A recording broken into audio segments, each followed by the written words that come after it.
Welcome to Dependable Flame, where we explore vintage petrol lighters, ashtrays, tobacciana, and other useful mechanisms. Make yourself at home. Today we have a show and tell, an experiment, and a product review all wrapped into one. That animal looks to me like Bambi, a deer, maybe, perhaps some other kind of lamb. Not positive about that. Looks like it's either made out of brass, maybe copper. I believe the wrap is synthetic, probably nylon. And the top portion sort of has a galoche look to it. In a certain light, it could also sort of look like duct tape. The lighter is simply marked Japan ASI. I don't know what those initials would stand for. It is also marked ASI on the front side posts. And now we're going to get to the experiment portion of this video, because as you're going to see, while we are having a little bit of problem with that snuffer putting the flame out, because either the lighter is a little bit overfilled, have a little bit too much vapor around there, or the wick needs to be trimmed a little. We're not going to deal with that today though, because you can see the lighter is not sparking reliably enough to light or ignite efficiently. So I thought that this would be an excellent lighter to go ahead and put on the spot and let it give us a testimony of exactly how much of a difference the Dunhill blue Flints will make in a lighter, and perhaps even the biggest difference can be made in these automatic Ronson type mechanisms. So we're going to take a screwdriver and loosen our flint spring screw, trying to be very deliberate not to mar it up or scratch the plating.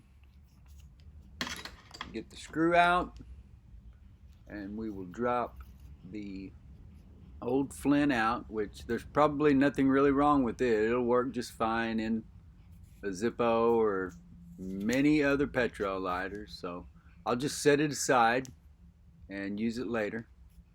I got down to one of the Dunhill Flints in the little sleeve that I had, so I got on Amazon to buy more. This has been a month, maybe a little more ago. I got on Amazon and there weren't any available. So then I got on eBay and there weren't any available. But after just a little bit of time, there became some available. So I bought another sleeve of them. So I've only got a handful of these myself, and I kind of feel like I need to hoard them, stock up on them. They are definitely worth your while if you have not used them, and you will see here in a moment why I say that so confidently and emphatically. Get our flint spring and screw, which we're barely going to tighten it just to groove it, and there you go. It's already sparking better than the other one was. I received a comment on a video earlier today about somebody asking me how to re-wick a specific lighter. Just understand, if you're asking one of those kind of questions, and I do not mind, ask all those kind of questions you want, but if I don't respond to you fast enough, ask me again. If I'm not getting the video made fast enough, I can probably refer you to a video that I have already made that while it may not be for that specific lighter, it will be more than sufficient to show you, and probably be an identical lighter even if it's not the same brand. So the specific question I got earlier today was about a Ronson standard, so that is on my list of projects, and I'll be making that video soon. You can see that diamond shape mark on the back side post of this lighter, which sort of reminds me of the branding for Prince, which has a similar type shape but with different letters in it. This lighter has SMD. I believe the Prince has BYC. These bands that make up the wrap are actually separate. It's two different nylon bands, I believe. And you can see that something is woven through. I believe it's a fabric that has been covered with nylon or some other kind of plastic. The emblem as well, I think, is brass or copper.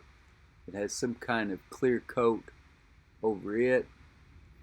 There's definitely plating loss, corrosion, scratches, dings, other imperfections to the finish and the lighter. And this is not a finished product. With this kind of being a multiple purpose video, I wasn't too worried. I don't want to trim that wick up. I'm just out of the habit of doing it. I don't like doing it. I don't like thinking about breathing asbestos.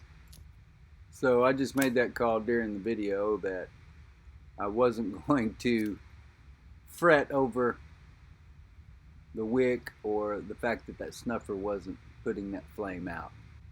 We will address that at a later date if it proves that that is not just excess vapor around that chimney because of the lighter just recently being fueled. The way that the lighter is marked makes me think it was produced later, maybe not in the 60s or 70s, maybe more like the 70s or 80s. I don't know, maybe even later.